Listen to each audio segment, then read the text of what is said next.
I'll do it over again. I didn't want to. Ooh, then I'm quick, cut a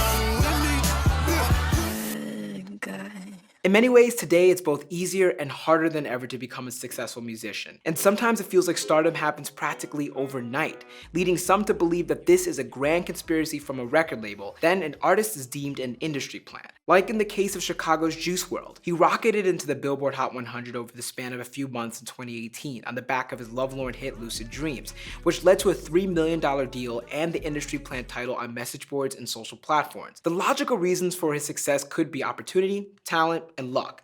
But for some hip-hop fans, it's much darker than that. The conspiratorial nature of industry plants suggests that there are puppet masters, if you will, behind the scenes who are part of a nefarious plot to get these musicians off the ground. That's Raury, a music reporter for the Chicago Reader and the author of How Did the Industry Plant Take Root? In it, he writes, quote, "Almost any rapper who experienced a sudden surge of popularity without help from a label got slapped with the tag." Essentially, the term industry plant is used to explain the sometimes unexplainable around how an artist becomes successful, and it grew out of message boards. Like all conspiracy theories, they begin with the kernel of truth, because a label's job is to make their artist successful. But beyond that, the industry plant theory can go off the rails. This is Rostrum Records Vice President of A&R Nicole Planton and Epic Records A&R Executive Jermaine Pegas. I heard industry plant was probably growing up, like in high school, when I was like real active on like message boards. We spoke with them about how the idea of industry plants aren't completely feasible and that it's really all just artist development. You're saying that,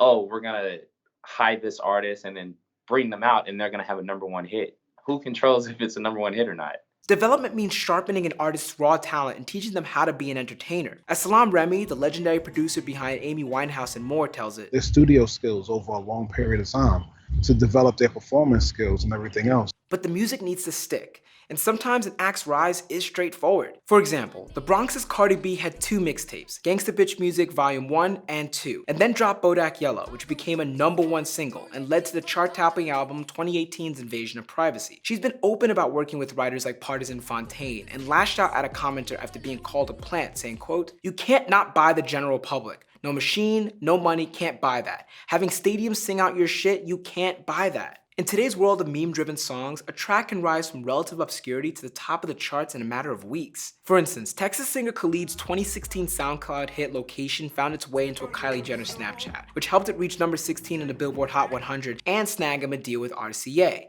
He also faced the, quote, industry plant allegations and shot them down, saying, quote, "Don't be mad at me because I work hard. You should work hard too." I don't believe in that term industry plant because, I mean, it's hard work for each artist. Some people it just happens faster for. Like in the case of Chance the Rapper. He came on the scene in 2012 with 10 Day and made waves in 2013 with Acid Rap. But instead of signing a deal, he decided to stay independent, and in 2016 released a Grammy-winning coloring book. To some, this all defied expectations, and therefore Chance must be an industry plant. But Lior believes that they just weren't paying enough attention. I think it's pretty easy for anyone making the claim that he is a quote-unquote industry plant to completely overlook the years of work that he put into building up his career.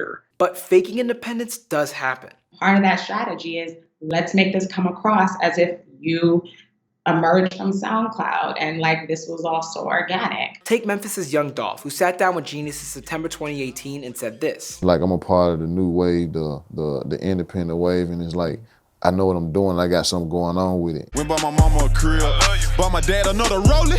Independent but he global. How the fuck did he do it?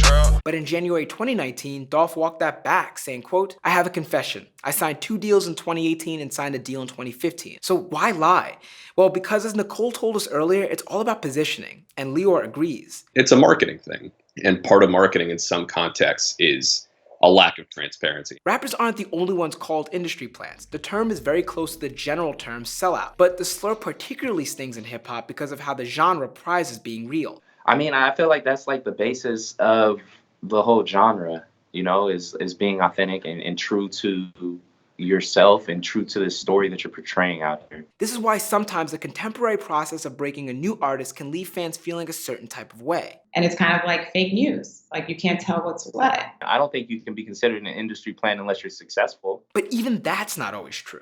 Once people loved me, I started getting called an industry plant. That's Raury, who gained quite a buzz after releasing his Indigo Trial project in mid-2014, and he and his crew Love Renaissance signed to Columbia Records. Raury's sound was unique, channeling influences like Kid Cudi, Andre 3000, Queen, and more.